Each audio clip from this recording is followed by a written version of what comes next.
Bueno, buenas tardes. Primero agradecer enormemente la invitación, la hospitalidad con la que nos han recibido acá en Santa Marta. Realmente es un placer compartir con ustedes. Y dos, grandes felicitaciones por la actividad desarrollada, la del día de hoy y del día de mañana, pero por sobre todo la del día de ayer, ¿no? Que para mí es un ejemplo de lo que una sociedad científica tiene que hacer. Cuando conversábamos anoche, surgía con claridad el concepto de que tenemos que educar desde una sociedad científica, tenemos que investigar desde una sociedad científica, tenemos que cuidarnos entre nosotros, pero sobre todo también tenemos una responsabilidad social enorme.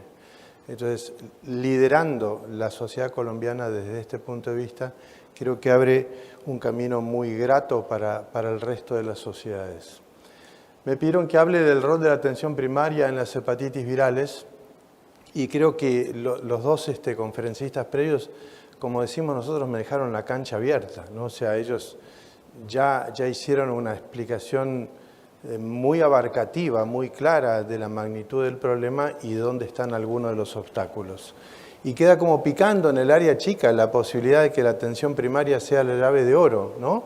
Que nos permita de alguna manera resolver o cambiar un paradigma de atención de estos pacientes, o más que de atención de los pacientes, de enfoque de la enfermedad, que este es otro de los temas que me gustaría conversar después de las presentaciones. Estos son mis conflictos de interés de hace largo rato, y simplemente volver a comentar un poco esto, ¿no? Lo que es la carga de las enfermedades, hepatitis B y C, con la cantidad de gente infectada que hay a nivel global, más de 250 millones de virus B y 70 millones de hepatitis C. Y como bien explicó el doctor que me precedió, el epidemiólogo, es muy claro, cuando uno muestra las estadísticas pueden variar enormemente, una estadística respecto a la otra, de quién es el que la genera. Cuando empezamos a hablar de epidemiología de C, hablábamos de 150 millones de individuos infectados, y ahora hay 70. No porque los curamos, no porque se murieron, en parte sí, pero en parte porque ajustamos la mira de la epidemiología. Y lo que me parece tan importante como esto, mostrar el número de muertes vinculados a virus B en el 2019, ¿no? 550.000. Por el virus C, 540.000. Aunque la prevalencia es menor, la mortalidad entre uno y otro se empareja al nivel de un año. Y más a la derecha, mostrar un poco lo que es el dato de la responsabilidad, el impacto de estos dos en el cáncer de hígado. 2 de cada 3 hepatocarcinomas en el mundo están vinculados a la infección crónica por virus C y por virus B. Primariamente por virus B, como ven ahí, 40%, y casi un 30% por virus C. Entonces, la verdad que la carga de la enfermedad, el impacto de la enfermedad en lo que tiene que ver con muerte, con cáncer, con necesidad de trasplante, es altísimo. Y esto simplemente mostrar algo que ya todo el mundo conoce, que la prevalencia de la enfermedad es distinta en las distintas regiones y que esto incide claramente en la mortalidad en las regiones donde el virus B tiene mucho más peso en lo que es el sudeste asiático y en África, y el virus C tiene más peso en Occidente. Y por supuesto, como también se explicó acá, el virus B tiene nichos en nuestra Latinoamérica, en todo lo que es la región del Amazonas, ¿no? Y datos que son importantes respecto al cáncer de hígado, que ustedes después lo van a ir hablando, es que miren la mediana de sobrevida de uno y otro, ¿no?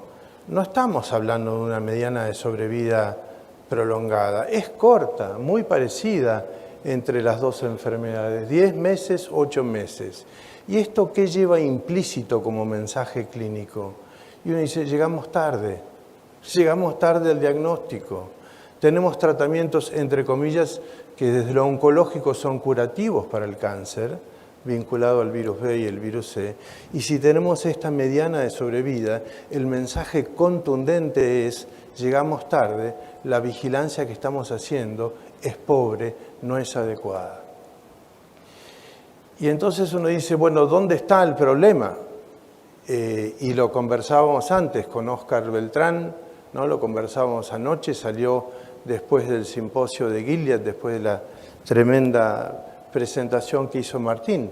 Acá también llegamos tarde. ¿Y llegamos tarde a dónde? Si tenemos los mejores misiles, ¿sí? No sé cuáles son los mejores misiles, ahora habría que preguntarle a los ucranianos, ¿no?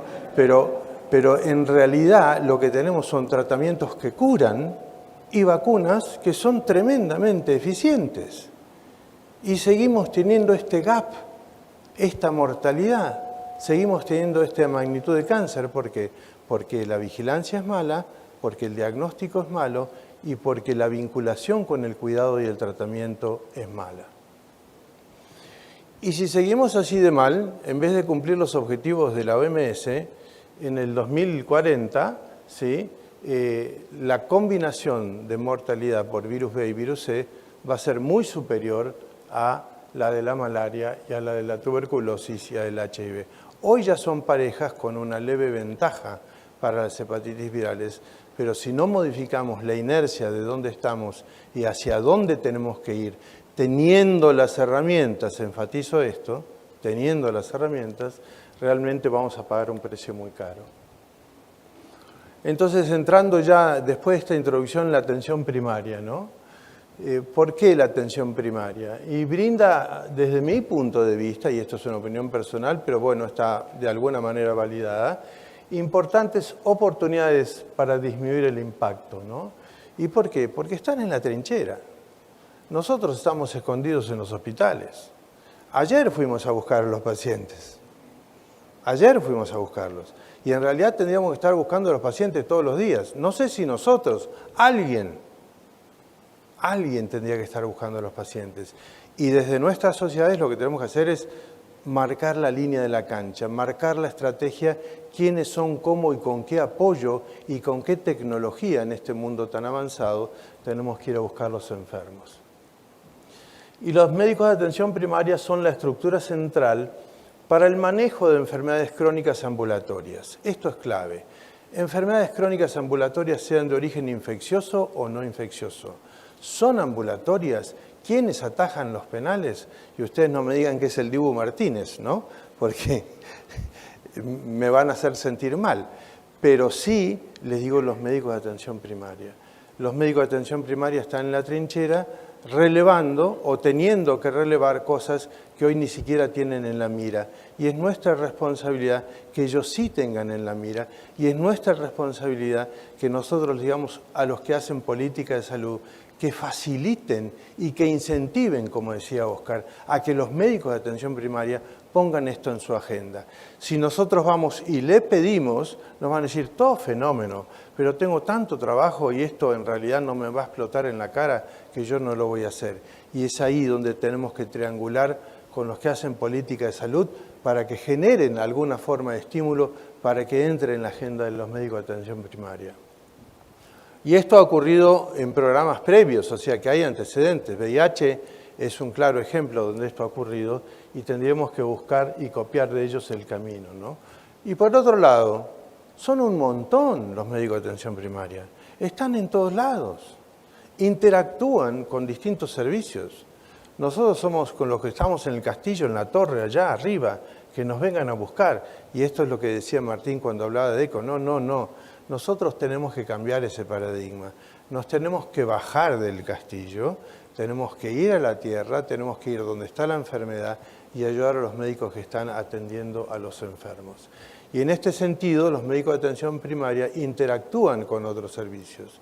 En una de mis actividades, tiempo atrás, yo estaba como asesor de uno de los grupos de hepatitis virales de la Organización Mundial de la Salud. Y un mensaje que me metieron en la cabeza es, no más pensamiento en silos. No más compartimiento estanco. Tenemos que salir de arriba del palo del gallinero, a bajarnos, ser humildes e ir a trabajar con esta gente y buscar la manera de generarles acceso a la educación, a la información para que puedan hacer esto. Ahora vamos a ir específicamente en hepatitis B, que puede haber algún enfoque diferente del médico de atención primaria en hepatitis B que en hepatitis C.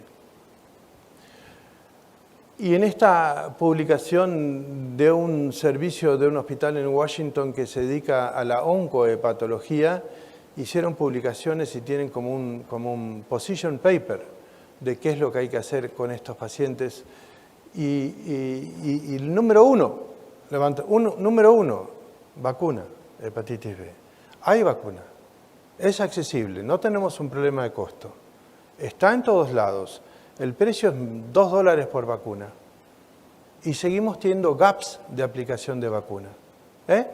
¿Quién tiene la culpa? ¿La industria? No. ¿La Organización Mundial de la Salud? No. ¿Quién tiene la culpa? ¿Quiénes somos? ¿Dónde nos ponemos nosotros como sociedad científica para hacer que esas normas que están escritas se cumplan? ¿O vamos a jugar al distraído y vamos a mirar para otro lado?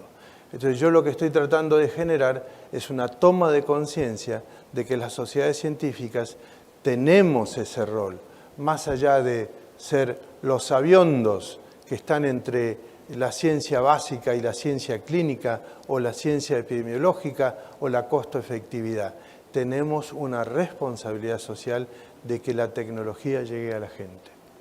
Segundo punto, incrementar el conocimiento y la abogacía por estas enfermedades. ¿Y en dónde? En los políticos, por supuesto. Pero no nos van a dar mucha bolilla a los políticos, ¿no? Y aparte cambian cada 2 por 3. Y entonces, ¿desde dónde nos vamos a apalancar? Nos vamos a apalancar desde el grupo de pacientes. Nos vamos a apalancar desde la sociedad civil. Nos vamos a apalancar desde los médicos de atención primaria. Todo aquello que signifique masa crítica a un político le va a mover el amperímetro. Entonces tenemos que ser inteligentes en cómo los movilizamos. Y segundo y tercero, uno dice, aparte, a los médicos de atención primaria les tenemos que hacer la vida simple. Si venimos con guías de práctica clínicas complejas, nosotros tenemos una frase muy vieja y poco académica que es, nos van a echar FLIT. FLIT es un anti-mosquitos, ¿no? Viejo, ¿no?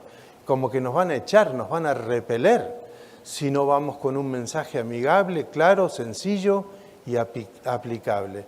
Entonces las sociedades tenemos que bajar ese tipo de mensaje y ayudarlos a mejorar todas las estrategias de cuidado que pueda llegar a haber, como las iniciativas que se tomaron ayer.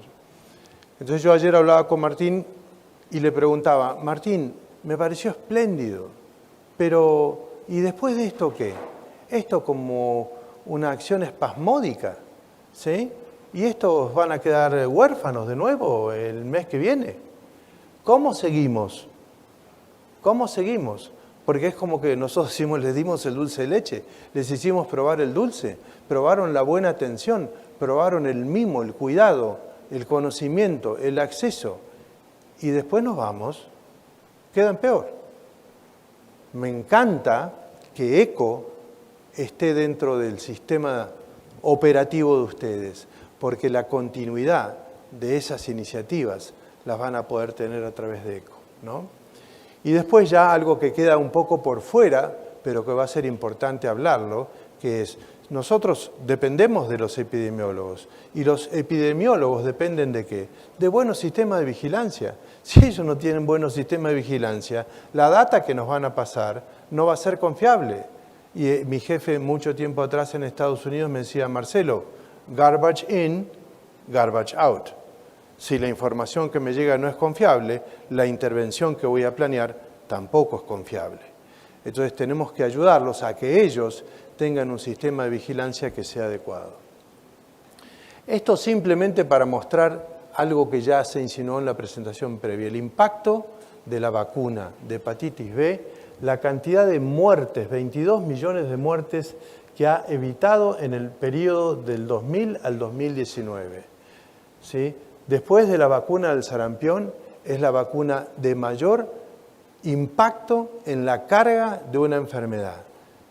Pero levanto la mano y digo, ojo, no nos agrandemos con esto, no compremos data parcial, sigue habiendo gaps importantes, que tenemos una oportunidad de mejora y que si seguimos haciendo las cosas bien, al final del 2030, la cantidad de muertes que se van a haber evitado, principalmente por hepatocarcinoma y por cirrosis, ¿sí?, están en el orden de los 38 millones de individuos.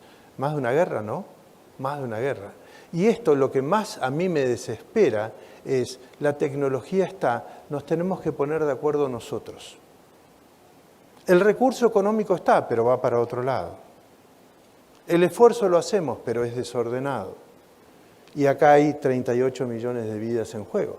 No estamos hablando de que vamos a tener un profit, de que vamos a tener un mejor resultado a fin de año. Estamos hablando de una enorme cantidad de gente. Y entonces fíjense, estos son datos de OPS. No son muy nuevos, pero reflejan ese gap que hay. Latinoamérica es muy heterogénea, el acceso a la salud es muy variada, ¿sí? Los planes, cuando OPS pregunta, ¿tienen planes de vacunación? Todos contestan un papelito. Y esta es la información que recaba OPS. Pero si ese papelito refleja la verdad en el terreno, ahí hay un gap enorme y todos los que estamos en el terreno sabemos que muchas veces lo que dicen los programas no son verdad.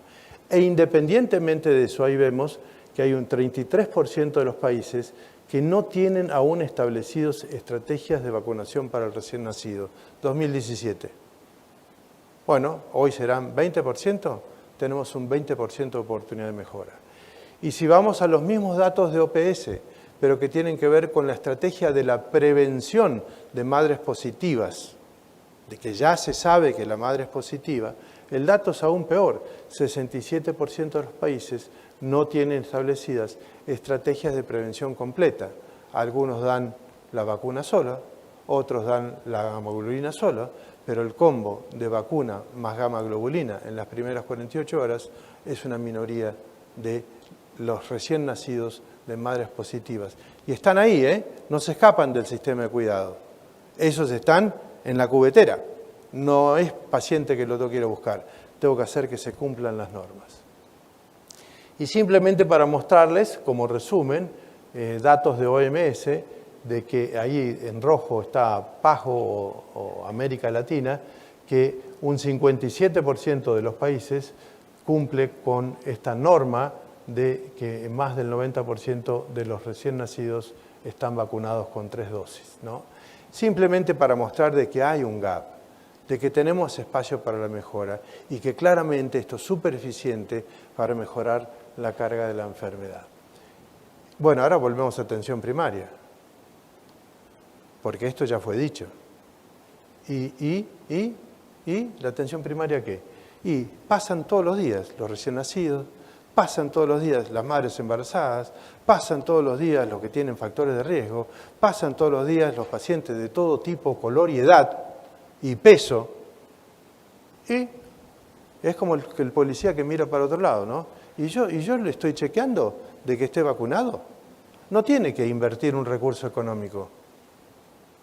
No hay que salir a pedirle plata al ministerio. Hay que hacer que se cumpla lo que la norma dice que tiene que hacer. ¿Correcto? Entonces, y esto es no solo en los recién nacidos, sino en toda la población. Manuel Mendizábal publicó un trabajo un tiempo atrás sobre lo que eran las etiologías de hepatitis aguda en la Argentina, ¿sí? Y la hepatitis B en la población adultos jóvenes era la número 1 o número 2, la número 1 era. Y cuando hablábamos de hepatitis fulminante era la número 2. ¿Y por qué? Y porque había un gap de vacunación en esa población. Todo eso es evitable. Y los médicos de atención primaria tienen un rol clave si los instruimos bien. Entonces, aparte de la vacuna, el tamizaje, que es mucho más fácil. Factores de riesgo. Los factores de riesgo son clarísimos y uno dice, acá no tengo dudas de si la edad, no la edad, si tiene factor de riesgo, diríamos nosotros, palo y a la bolsa, a chequear la hepatitis B y ver dónde estamos parados. Y por supuesto, lo que les dije antes, a los médicos de atención primaria, transmitirles un mensaje súper claro. Ya mencionaron lo de APRI y lo de los test para evaluar si el paciente es cirrótico. Esto también lo puede hacer un médico de atención primaria y es clave para saber cuándo tiene que derivar y cuándo tiene que seguir. ¿No? Entonces, para hepatitis B, cierro con esto. Control de la adherencia a los programas de vacunación, lo más importante. Promoción de la prevención primaria, tamizaje de B, correcta interpretación de la serología, diagnóstico humoral de la cirrosis y derivación oportuna. Y tamizaje de hepatocarcinoma cuando están de vuelta. Hepatitis C, el foco. Me están echando. El foco, screening en la población general y en aquellos que tengan factores de riesgo y tratamiento simplificado y cura virológica. Son los dos temas. No voy a hablar mucho de esto porque ya lo habló Martín, entonces voy a pasar rápidamente por esto, diciendo que el chequeo tiene que ser en todos alguna vez y en aquellos que tienen factores de riesgo. Y aquellos que tienen un factor de riesgo peculiar, como el uso de drogas, o los varones que tienen sexo con varones, hay que repetirlo. O los dializados, hay que repetirlos. ¿Sí? Simplificarles la vida con esquemas de manejo, de guías de práctica clínica y de tratamiento simples y con los con lo que tiene que ver con el chequeo en el punto de cuidado, súper importante. Martín ya habló del reflex y también de los test en el punto de cuidado, que me parece que acá es donde tenemos que poner mucha fuerza para que esta tecnología nos llegue, para que los podamos chequear en un solo momento y no que estén yendo y viniendo siquiera con el reflex, que en ese momento tengamos acceso. También habló del tratamiento simplificado, que lo único que tenemos que saber es, ¿tenés hepatitis? Sí. ¿Tenés virus? Sí. ¿No es solo un anticuerpo? Sí. ¿Tenés cirrosis? ¿Lo puedo discernir? Sí. Si no tenés cirrosis, es tuyo. Hacete cargo. Yo te acompaño. Si tenés cirrosis, vaya a ver a un especialista. También habló de la simplificación del monitoreo y todo lo que implica y de los distintos tratamientos. Así que no estoy tan atrasado. Y acá lo que les quiero mostrar es simplemente la importancia de todos los otros jugadores, no solo los médicos de atención primaria, infectólogos, gastroenterólogos, hematólogos, nefrólogos, todos se tienen que subir al bote si los invitamos y si hacemos un buen coaching. De nuevo, eco, el coaching no lo vamos a sacar nunca de encima. Los resultados ya los mostraron, a mí me impresiona esto de Egipto. Fíjense el número de pacientes tratados, 17.000, 84% de cura con médicos de atención primaria, médicos de familia, enfermeros tratando. Entonces, si a mí me dicen, si yo tengo que pelearme por un 95% de respuesta y tratar, como preguntó alguno al principio, aquellos que se me escapan, versus tratar los, no sé, 15.000 pacientes, prefiero tener algunos que se me escapen, errarle ahí y después ver qué hago con ellos, pero no dejar de tratar a estos. Decirles que el médico de atención primaria tiene un rol clave en todos los pasos de la cascada de cuidado continuo. Diagnóstico, mantenimiento del paciente, tratamiento, seguimiento después, y acá me guardo una para los especialistas. No somos hepatitólogos, ¿sí? Somos hepatólogos. Tratamos pacientes que tienen hepatitis virales con un hígado que probablemente tenga otras comorbilidades. Obesidad, diabetes, alcohol, hemosiderosis. ¿Le podemos matar el bicho? Pero por ahí la enfermedad sigue, la cirrosis sigue o la hepatopatía sigue. Entonces, nuestro esfuerzo es, traten el bicho, traten el virus, pero tenemos que enseñarles a cuidar a estos pacientes y correr y poner a un costado las otras comorbilidades. Y acá es donde la atención primaria juega este rol circular, digo yo, ¿no? En contacto con todas las especialidades. Y hepatología, ¿sí? Tiene que ser el gran coach, el gran DT, que arme este circuito virtuoso para que los pacientes puedan ser tratados. Y cierro con esto. Todo esto es muy lindo, pero nuestra realidad es que nosotros estamos sentados en un sistema de salud fragmentado y segmentado que nos cuesta mucho articular. Hablábamos con Rocío del Ministerio ayer esto. Nosotros como sociedad tenemos que ayudar a articular. Nuestros sistemas de salud en Latinoamérica se los denomina hospitalocéntricos, orientados a grandes hospitales, alta tecnología. ¡Ey! Yo hago trasplante, yo cirugía, yo hago la alta complejidad. Y el otro, y que queda allá. ¿Sí? Y nos consumimos el recurso. Ahora, nos consumimos un recurso que podríamos haber utilizado de otra manera, salvando muchas más vidas si actuábamos de manera más temprana. Por lo tanto, para que los médicos de atención primaria puedan tener premios, estímulos, tenemos que velar que estos sistemas de salud estén más balanceados y apoyarlos a los de atención primaria para que tengan más recursos. Y cerrando es esto, ¿no? Los médicos de atención primaria deben acceder a guías de práctica clínica simples y amigables, con claros criterios de prevención, tamizaje, vacunas, tratamiento y seguimiento.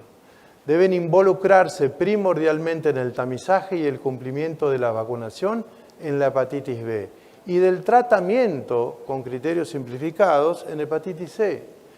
Tienen que saber hacer un diagnóstico de cirrosis de manera humoral y luego adecuar el tamizaje para el hepatocarcinoma y la derivación.